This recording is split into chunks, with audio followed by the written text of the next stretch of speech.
sore untuk kita semua. Terima kasih atas kesempatan yang diberikan kepada saya. Perkenalkan, nama saya Kalarini, NIM 1703080009 semester 7 Prodi Zoologi. Baik, di sini saya akan membahas buku review ke-14 kajian seminar masalah-masalah sosial dengan judul Pasca Kebenaran. Pasca Kebenaran meroket keperhatian publik pada November 2016 ketika Kamus Oxford menamakannya setelah melihat 2000% lonjak penggunaan selama 2015. Pilihan tersebut tampak jelas di antara pesaing lain dalam daftar itu adalah konteks politik memilah tahun ini sebagai frase yang mencakup semuanya. Post sepertinya menangkap waktu mengingat kebingungan fakta, penghabisan standar bukti dalam penalaran, dan kebohongan langsung yang menandai penguatan suara 2016 dan pemilihan Presiden AS. Banyak yang terkejut dapat mengklaim tanpa bukti bahwa jika dia kehilangan yang mendasar.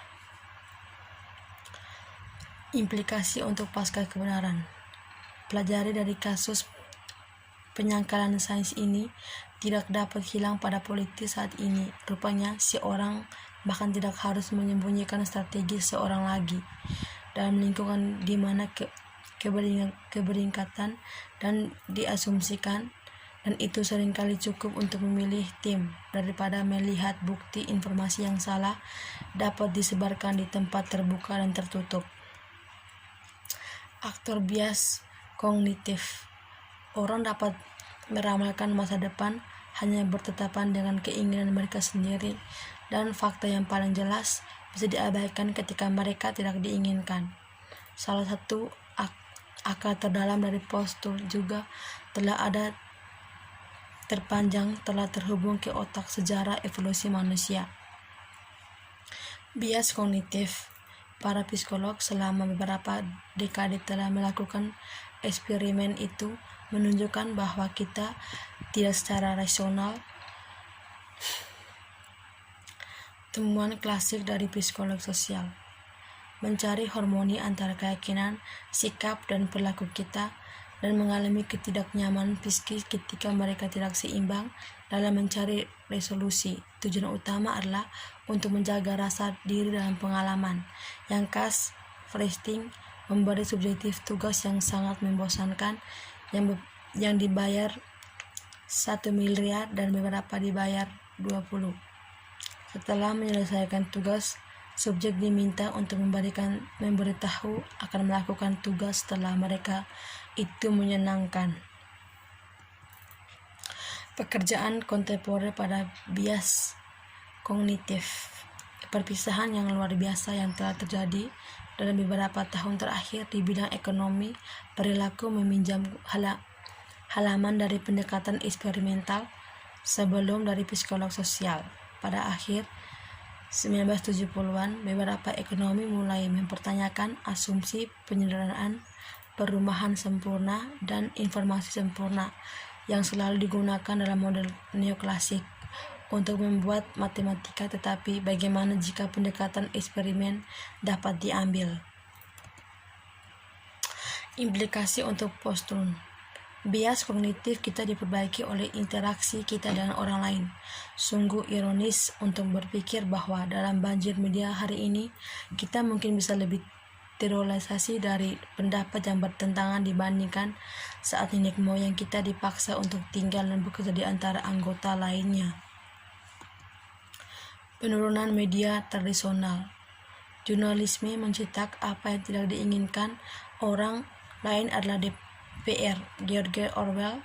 Bukan rahasia lagi bahwa salah satu fasilitator baru-baru ini dari silo informasi yang telah memenuhi kecenderungan bawaan kami untuk bias konfirmasi adalah munculnya media sosial, bahwa cerita tidak bisa diceritakan tanpa terlebih dahulu memahami dengan penurunan media tradisional.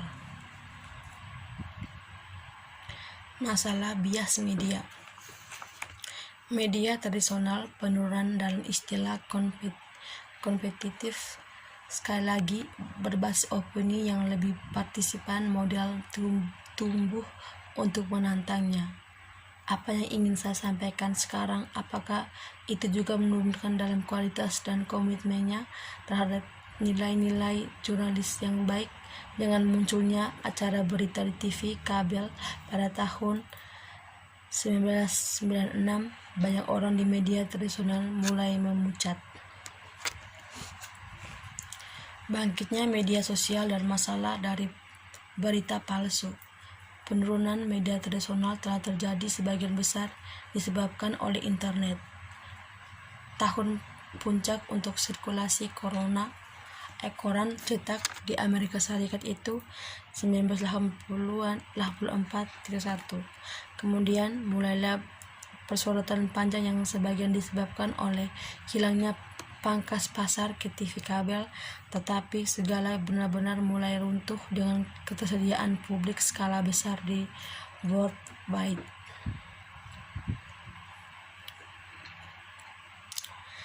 Sejarah berita palsu. Berita palsu tidak dimulai dari pemilihan presiden 2016 maupun penemuan media sosial. Memang beberapa berpendapat bahwa berita palsu ditemukan bersama dengan konsep berita itu sendiri.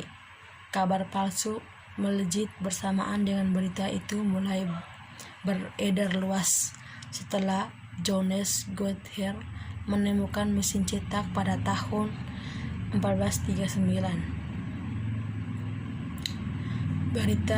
Berita nyata sulit untuk diverifikasi di era itu.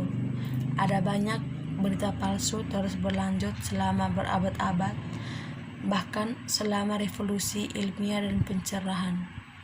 Hanya sebelum revolusi Perancis, sejumlah pamflet muncul di Paris menceritakan hampir kebangkrutan pemerintah.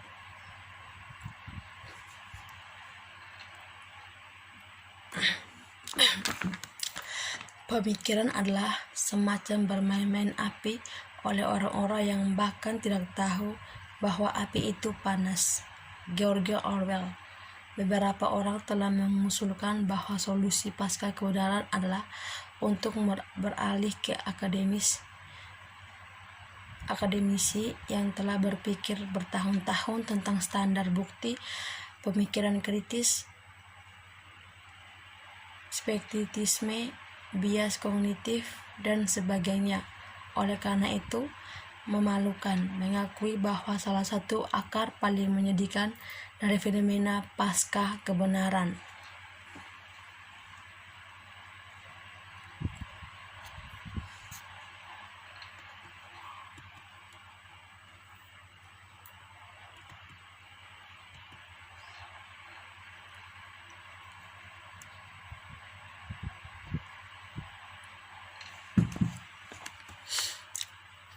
pertempuran pasca kebenaran. George Orwell pada 3 April 2017, majalah Time merilis masalah dengan cerita sampul kebenaran mati adalah karya seni yang mencolok, mengingatkan pada orang lain yang mereka lakukan pada waktu kekacauan sebelumnya.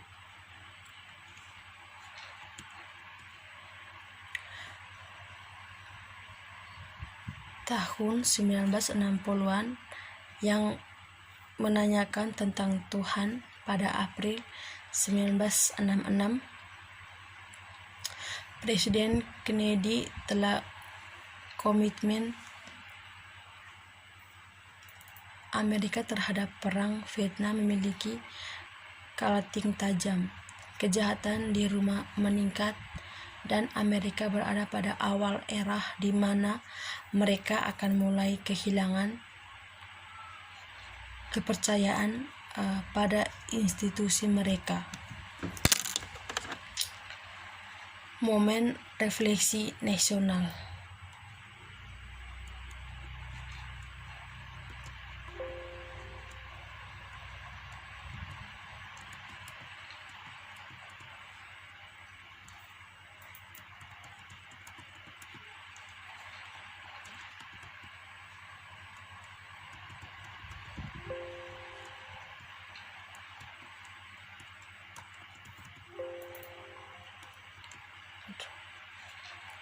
Baik, sekian dari saya.